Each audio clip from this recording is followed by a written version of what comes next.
नमस्कार दोस्तों, हम आपको इस वीडियो के माध्यम से दिल्ली के मेहरौली में स्थित एक ऐसे भूल भुलैया का इतिहास बताने जा रहे हैं जिसके इतिहास से जुड़ी कई ऐसी बातें हैं जो आपको इस वीडियो में जानने को मिलेंगी और आपके लिए काफ़ी जानकारी भरी भी होंगी। जी हाँ दोस्तों, अब आइए बिना देर किए उन सभी इतिहास को जानने की शुरुआत करते हैं। दोस्तों, मेहरौली के इस भूल भुलैया से जुड़ी एक बात यह की जाती है कि इस भूल भुलैया के नीचे से होकर एक सुरंग निकली हुई है जो दिल्ली के बिल्कुल बीचों बीच से होकर निकलती है।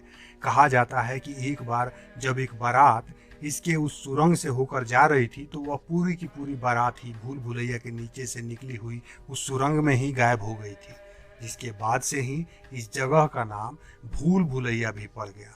मेहरौली के इस भूल भुलैया के बारे में यह भी कहा जाता है कि यहाँ पर अकबर और उसके धाय माँ के पुत्र आदम खान के बचपन का कुछ दिन भी बीता हुआ था। आदम खान को अकबर के धाय माँ का पुत्र होने के नाते अकबर का भाई भी कहा जाता था। कहा जाता है कि अकबर का पिता हुमायूं अकबर को बुरी नज़र से बचाने के लिए उसके जन्म तिथि एवं नाम में बदलाव करने के साथ साथ बचपन में उसके पालन पोषण के बीच कई उसके रहने वाले स्थानों में भी परिवर्तन करते रहा था, जिसके कारण अकबर का बचपन कई अलग अलग जगह पर बीता। अकबर का जन्म राजपूत शासक राणा अमर साल के महल उमेरकोट में, जो कि आज पाकिस्तान के सिंध में पड़ता है, 23 नवंबर 1542 में हुआ था। तब हुमायूं अपनी हाल की विवाहिता बेगम हमीदा बानो बेगम के साथ राजपूत शासक राणा अमर साल के महल में शरण लिए हुए था, लेकिन बाद में शेर शाह सूरी के कारण हुमायूं को स्वयं फारस में अज्ञातवास के रूप में रहना पड़ा। लेकिन इस बीच वह अपने पुत्र अकबर को अपने साथ नहीं ले गया। वह अकबर को रीवा के एक गांव मुकुंदपुर में छोड़ दिए था, जो मध्य प्रदेश में पड़ता है, ताकि किसी भी तरह से अकबर की जान बची रहे। जिसके बाद 1545 से अकबर के बचपन का कुछ दिन कंधार में और फिर काबुल में भी बीता। लेकिन बचपन में अकबर जब सफावी साम्राज्य में, जो वर्तमान अफगानिस्तान में पड़ता है, अपने चाचा मिर्जा अस्करी के यहाँ की अपने भाइयों से नहीं बनती थी और हमेशा कुछ न कुछ बात को लेकर ठन जाती थी, जिसकी वजह से कहा जा सकता है कि अकबर की स्थिति भी उसके चाचा के यहाँ एक बंदी से कुछ ही अच्छी भी रह गई। इस तरह से जन्म से लेकर तब तक जब तक अकबर 8 साल का हुआ, उसका दिन भारी अस्थिरता के बीच बीता। इस बीच अकबर की रुचि शिक्षकों से पढ़ने में भी ज़्यादा नहीं रही। बचपन में अकबर की रुचि कुत्ते पालने, घुड़सवारी और कबूतरबाजी में ही ज़्यादा दिखती थी। इनके अलावा बचपन के दिनों में अकबर शिक्षकों की बात से अलग हटकर किसी और तरह के ज्ञान हासिल करने में हमेशा अपनी रुचि दिखाता था। अकबर के जीवन में एक बड़ा महत्वपूर्ण मोड़ तब आया जब शेर शाह सूरी के पुत्र इस्लाम शाह के उत्तराधिकारी के विवादों से उत्पन्न अराजकता जैसी स्थिति के अवसर का लाभ उठाकर उसके पिता हुमायूं ने 1555 में दिल्ली पर फिर से आक्रमण करके पुनः अपना अधिकार प्राप्त कर लिया। इस बीच अकबर मेहरौली के इस भूल भुलैया में अपने दूध माता महामनगा और उसके बेटे आदम खान के साथ भी रहा था, यह बात भी कही जाती है। लेकिन इसके कुछ ही महीने बाद जब हुमायूं 48 साल का था, तब दिल्ली के पुराने किले के एक भवन की सीढ़ियों से उतरते वक्त गिरने के कारण हुमायूं की आकस्मिक निधन भी हो गई। तब से अकबर का संरक्षक बनकर बैरम खां अकबर को हुमायूं के उस गद्दी के उत्तराधिकारी के रूप में तैयार करने लगा और जब तक अकबर का फरवरी 1556 में मात्र 14 साल की उम्र में ही राज तिलक नहीं कर दिया, बैरम खां हुमायूं के आकस्मिक निधन की बात भी छुपाए रखा। इस तरह से बैरम खां न केवल हुमायूं बल्कि उसके बाद अकबर के लिए भी एक सहयोगी और संरक्षक बनकर काम करता रहा।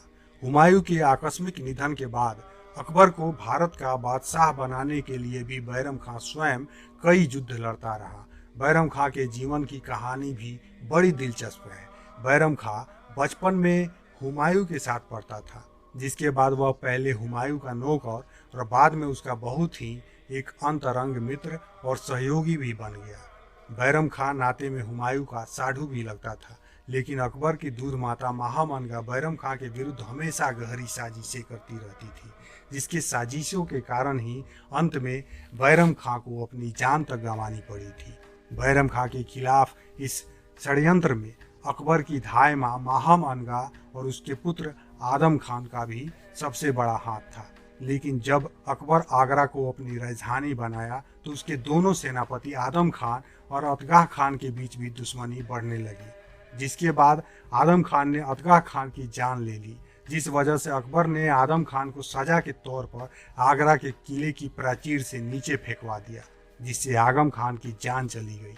अपने बेटे की यह खबर सुनकर महामनगा भी 3 दिन बाद ही इस दुनिया को अलविदा कह गई, जिसके बाद बादशाह अकबर ने आगम खान और उसकी माता महामनगा को यहाँ कब्र में दफन करा दिया। आज से लगभग 460 साल पहले बना आदम खान का यह मकबरा, जिसे मेहरौली के भूल भुलैया के नाम से भी जाना जाता है, अष्टकोणीय है, जो उस समय के स्थापत्य शैली को देखते हुए एक मकबरे के रूप में काफ़ी असामान्य भी दिखता है। खासकर लोदी राजवंशों और अफगानी सूर के लिए इस तरह की अष्टकोणीय मकबरे गद्दारी से भी जुड़े हुए थे। शायद इसी बात और आदम खान के कुकर्मों को ध्यान में रखते हुए इतिहास में ऐसी बातें की गई है कि अकबर ने आदम खान के मकबरे को भी अष्टकोणीय शैली में ही क्यों बनवाया था। अंग्रेजों के शासन के समय 1830 की दशक में भूल भुलैया में स्थित आदम खान के मकबरे को बंगाल सिविल सेवा के सदस्य ब्लैक के निवास में परिवर्तित कर दिया गया। उसने आदम खान और महामनगा की कब्र को तोड़कर उसी जगह अपना भोजन कक्ष बनवा दिया था।